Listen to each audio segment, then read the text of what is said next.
Le rôle des parents aussi est essentiel.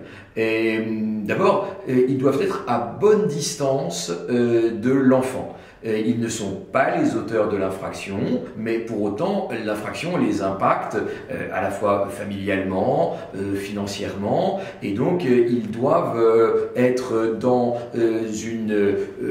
un dialogue avec le jeune sur son rapport aux faits, l'amener à se questionner.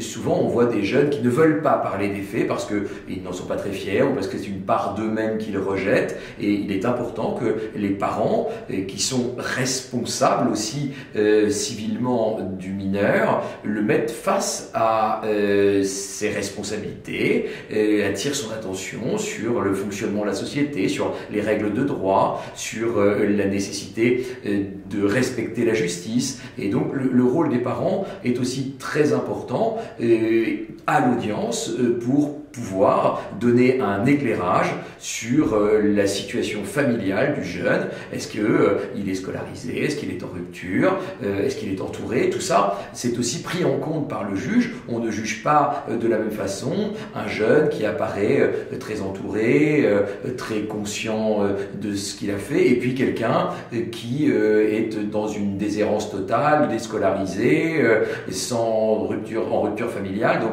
tout ce contexte-là a une importance et la parole des parents compte aussi.